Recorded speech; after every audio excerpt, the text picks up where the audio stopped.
Hello good morning and high. आजको मेरो mini vlog कस्तो लाग्छ प्रतिक्रिया दिनु होला।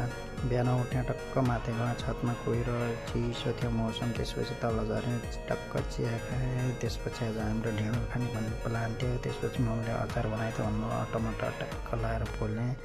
त्यसपछि टिमुर र सिला मजाले पिसेपछि फाइनल्ली चटनी पनि रेडी भइसक्यो। मम्मीले उता टक्क ढिँडो बनाउँदै हुनुहुन्थ्यो आफ्नै पारामा। टक्क फाइनल्ली ढिँडो पनि बनाऊ, टक्क खाने बेला भयो। त्यसपछि घुम्न जाऊँ भनेर आइसल्यान्ड भाइरमा रेडी अवस्थामा बस्छन्।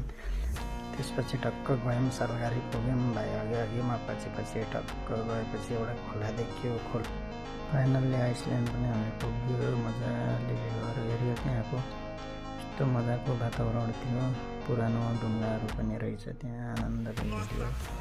त्यसपछि माथि रिसोर्ट पनि रहेछ, रिसोर्ट माथि गयो अनि मजाले भ्यू हेऱ्यो। यहाँ चाहिँ जङ्गल सफारीको लागि चाहिँ खोलेको रहेछ। अहिले बन्द भएको 1 वर्ष जति भइसकेको रहेछ। त्यही पनि हामी घुम्नु यति मजाको ठाउँमा है।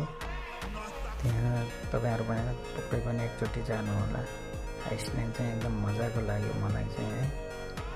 त्यसपछि यो जङ्गल सफारीको यो टुरिस्टहरू बस्ने रुमहरू पनि बब्बाल थियो। त्यसपछि जाम भनेर बाहिरमा हिँड्यो त्यहाँबाट फाइनल्ली।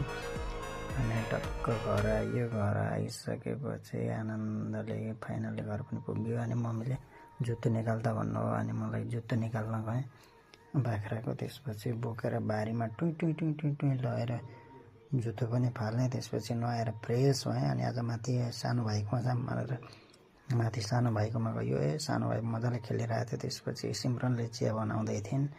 अनि टक्क उहाँ चिया खाएर घर फर्किँदै रात पर्यो। अनि